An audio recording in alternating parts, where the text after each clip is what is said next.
and welcome back, dear viewers, from that break. We are going to continue Good Morning Kuwait with our special interview segment. As we all know, fragrance is a powerful sensory tool that directly influences human emotions, memories, and physiology by stimulating the brain's limbic system. It enhances daily life by boosting self-confidence, creating specific atmospheres, reducing stress, and triggering nostalgia.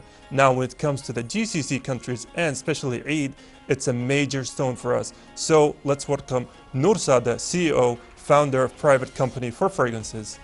Thank you. Good morning. Thanks for this introduction.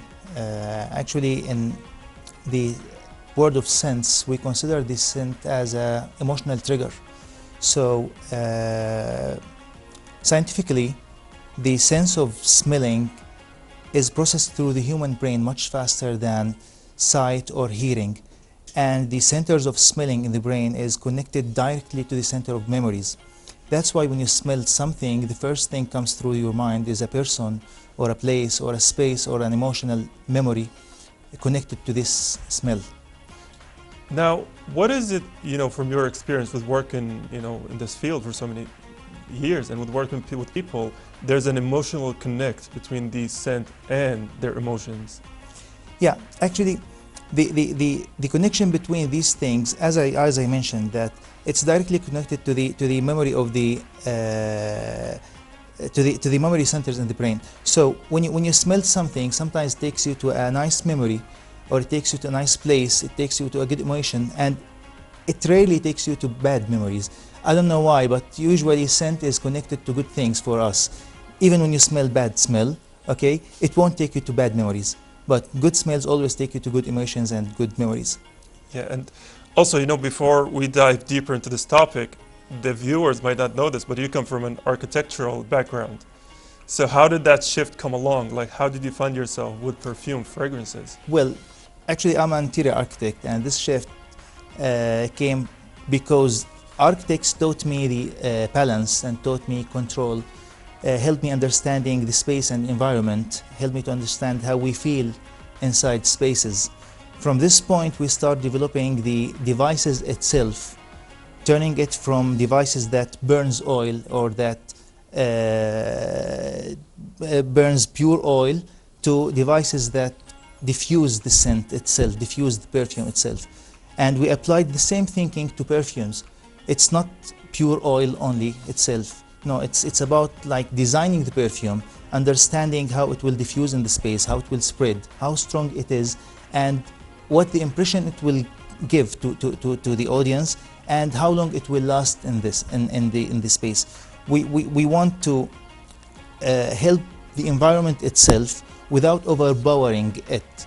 When you create a scent for a specific place, for a hospital or for a house, villa, so it's directly connected to the environment itself. You have to take care after these things, but without overpowering these. So when you feel comfort at space, and you don't know why, most probably it's often because of the scent. Yeah.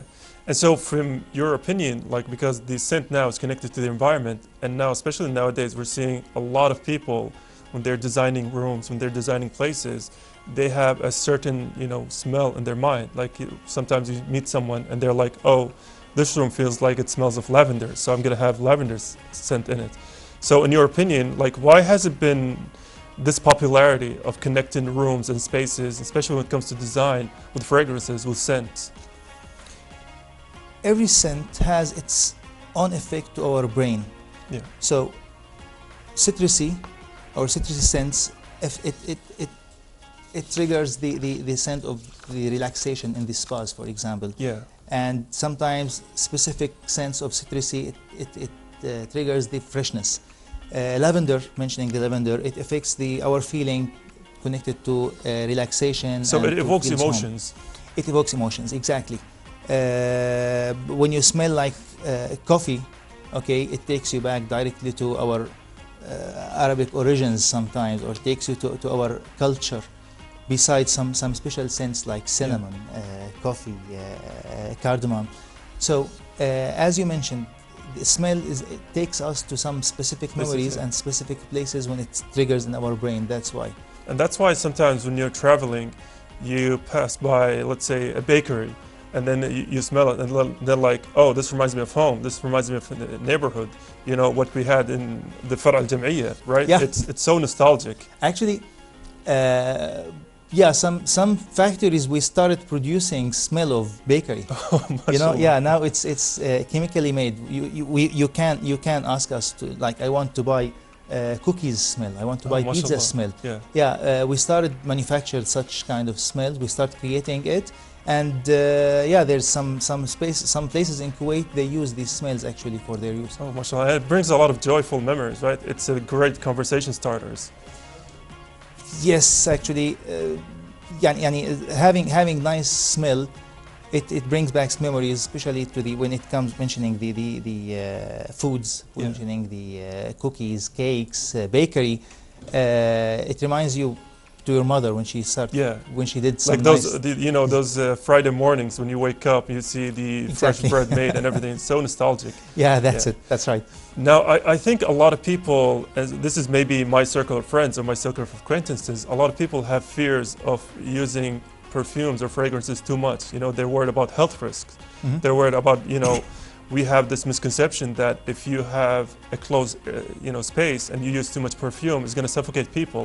Now, I know that's a false, you know, belief, but what is, you know, what are the health risks or the toxicity associated with fragrances, and are they, you know, completely safe? Well, it's a very important topic. It is, unfortunately, it is not really healthy sometimes. Oh, It's not about the perfume itself. It's about the concentration, the ingredients, the power of this smell, and it's about the oil itself, the scent, the essential oil itself, how it's made. Here in Kuwait, we take into consideration the terms of the Ministry of Health and the EPA. Okay, but unfortunately, they don't ask of something called the Toxic Substance Control Act certificate. This certificate grants the amount of the toxic inside the oils. It's not required in Kuwait, but we went through this extra mile, and we obtained it for most of our scents. yeah.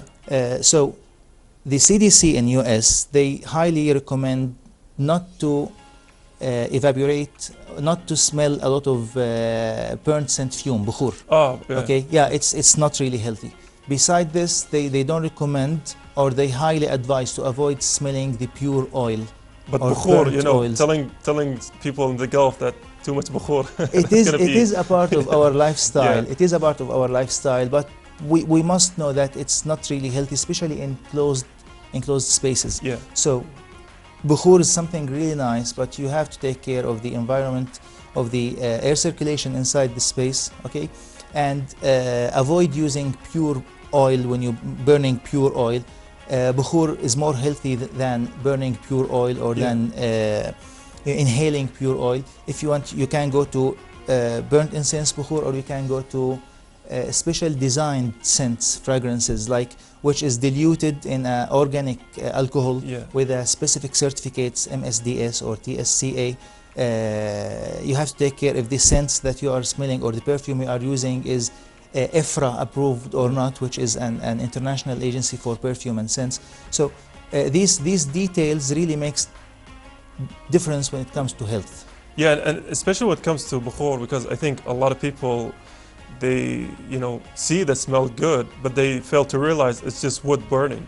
And I think that's where the disconnect between them come. But like I said, you know, bukhur smells so good, it's going to be a hard time to convince anyone that, you know. Well, it's really hard to tell people don't use bukhur. Yeah. But we say, okay, you can use bukhur, but you always should take care about the in moderation. In moderation, Yes. and you know, you have to take care about air circulation in the space. You know, keep fresh air always in the space. Don't use it like strongly in a closed area.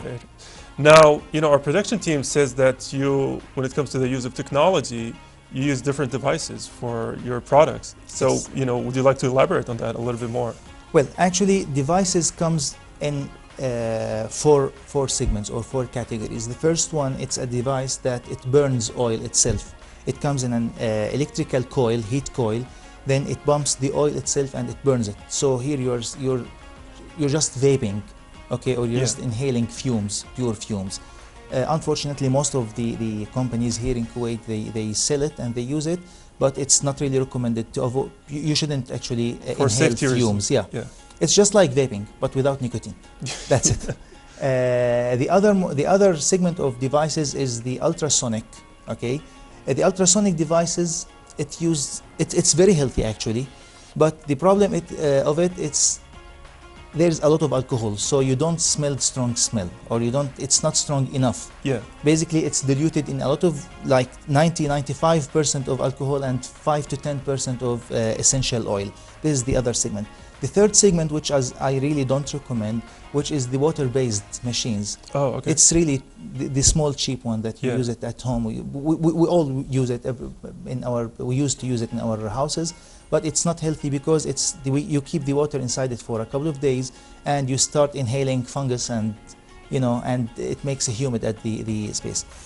Parallel to these three devices, we developed the third option. It was during the COVID. Yeah. Okay, so like we brainstormed some new ideas. That was the best time to brainstorm all the ideas. We spent a lot of time at home. That's so there were a lot of creativity. Actually, we started developing the device. It's a mixture of many devices. Yeah. Okay. We used the empty chamber compressed technology, which is you compress inside the bottle the air and it diffuses the fragrance through like filters. Oh, it's like filtering. Yeah. So it makes it into small obstacles. Okay, small parts. So it's balanced between the air weight and its weight. So it diffuses around the space without inhaling fume, without inhaling humidity. Just you inhale organic alcohol. It's just a scent, pure form. Pure essential scent with an organic alcohol. It's just like the perfume that you are using from the international brand. Yeah. Okay, high quality essential oils with high quality alcohol, and that's it. I mean, honestly, I really like how you emphasized a lot during our conversation the safety, side of things when it comes to using perfumes and how they are made. So I'd really like to thank you for that, being open enough about it. Thank you very much. Thanks. Actually, I hope that here in Kuwait we take care more of the specific certificates. One of these companies and other competitors, we import oils with MSDS that's connected directly to the essential oil itself. Yeah. While we don't, the Ministry of Health and the customs in Kuwait, they don't ask for MSDS for the perfume itself or for the fragrance itself. So we went through this extra mile actually, because having same business in the US, they have like much harder or much higher standards for this. Yeah. So when you want to buy such products, always ask for the IFRA, ask for the TSCA certificate, ask for the MSDS certificate, which is connected directly to the fragrance itself, not to the oil itself. Yeah. There's big difference between. And this is going to help you as a consumer, right? So then the perfume that you're using, nearly 100% that it's safe to use, in even more than moderation. So for a consumer, it's better to be aware of these things. Sure. Yeah. Thank God, actually. High quality perfumes are, as we mentioned previously, it's a mixture of good quality essential oils and very high quality fragrances with a touch of aqua. So it's safe to inhale, just like some specific fragrances for the diffusers. Yeah. Okay, we turned the technology into diffusing the fragrances to be like a personal perfume. It's not about how long it lasts in the space. Okay, you don't want it to last for a long time and affects your health in a negative way. Right. No, it's about balancing between the quality of the scent, the feeling of in the environment, and the first thing is the safety. Well, honestly, again, thank you for mentioning safety again and again. I'd also like to thank you for being our guest today, and I'd like to say Eid Mubarak as well. And I'd also like to give you the platform to give your closing remarks for the viewers, especially when it comes to scents and fragrances and all of that. Well, thanks again for your hospitality, and I wish you Eid Mubarak. Again, in Eid, we inhale a lot of bukhur. We're gonna inhale a lot of perfumes. So just make sure that you choose the proper choice for these occasion, and don't hesitate to use some high quality perfumes. Reduce inhaling bukhur also, and yeah, Eid Mubarak for everybody, and thanks for this nice time. Well, thank you very much. All the thanks goes to you, Noor, Sada, for being here, but also thank you, dear viewers, for staying tuned. We are going to take a break, so stay with us.